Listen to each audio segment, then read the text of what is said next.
ijoro ryo ku ya 25 Kamena 2025 Kenya habaye imyigaragambyo, abantu 8 bishwe, abandi barenga 400 barakomereka. Ese ibi byabivuze ko ubutegetsi bwa William Ruto, perezida wa Kenya, bwaba bugeze ku musozo? Tariki 25 Kamena 2025 imyigaragambyo yabereye mu mujyi mukuru wa Kenya, Nairobi. Abaturage cyane cyane urubyiruko bamaganye imisoro mishya yashyizweho na Perezida William Ruto. Polisi yakoresheje amasasu, imyuka iryana mu maso n'imyitwarire y'intimba. Imisoro myinshi mu gihe cy'ubukungu buri hasi. Gukeka ko ubutegetsi bwa Perezida William Ruto bwibasiye rubanda rugufi. Ubwicanyi bwakorewe umunyamakuru Abantu Ojwang. Uyu munyamakuru yari afite imyaka 31. Biragaragara neza mu ifoto yuko yapfiriye mu maboko y'abashinzwe umutekano. Abantu benshi barakaye, bagaragaje agahinda gakomeye mu gihugu cyabo cya Kenya. Ibinyamakuru byafunzwe, radio na televiziyo zitegeka guhagarika gutangaza amakuru y'imyigaragambyo. Abanyapolitiki bamwe batangiye gusaba Perezida William Ruto kwegura. Generation Z n'urubyiruko rufite ijwi rikomeye kuri social media bahamya ko bakomeza kurebera ibibera muri Kenya mu gihugu cyabo, bagaragaza ko ari agahinda gakomeye. Amerika n'indi miryango mpuzamahanga yasabye Perezida William Ruto guhagarika ihohotera. Amnesty International yasabye iperereza ryigenga. Ese wowe urabona Perezida William Ruto azabasha kugumana ubutegetsi cyangwa urubyiruko rwamaze kumunesha? Kenya mu marira, abantu barimo barapfa.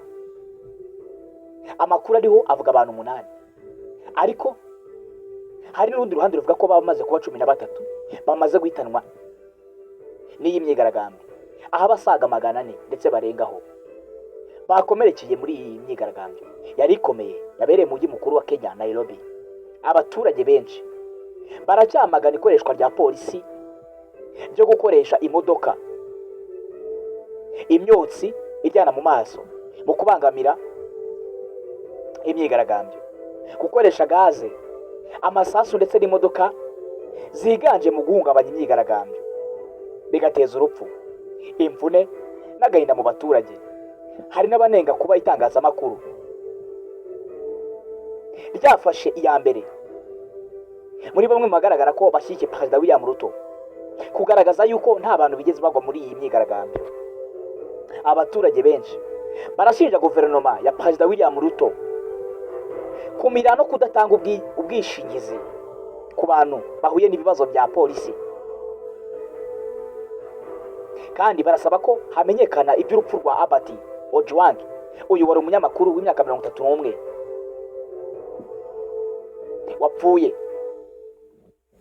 Ndetse abanditsi n'abategarugori basaba ko habaho ubutabera n'indishyi ku banyabyaha. Abantu baragaragaza impungenge niba ubutegetsi budakomeje gushyira mu gaciro, bishobora gutuma haba imyigaragambyo ikaze kuruta yarayibaye. Icyakora n'abandi bavuga ko nta gisubizo cy'amahoro bitabaye ibitekerezo byaganiriweho hagati ya rubanda n'ubutegetsi bwa Perezida William Ruto. Perezida William Ruto mu mwaka wa 2024 mu gihugu cya Kenya n'ubundi habaye imyigaragambyo isa nk'iyarayibaye, aho abaturage ba Kenya bashinja Perezida William Ruto kuzamura imisoro kandi ubukungu bw'igihugu bukaba budatera imbere. Kenya mu gahinda kenshi basaba ko Perezida William Ruto yavaho. Abaturage benshi bagaragaye mu mujyi wa Nairobi muri Kenya bafite ibyapa n'amadarapo ya Kenya. Ibyapa byanditseho ngo Perezida William Ruto must go, Ruto must go, Ruto must go. Ngiryo ijambo abaturage bose basubiragamo, Ruto must go.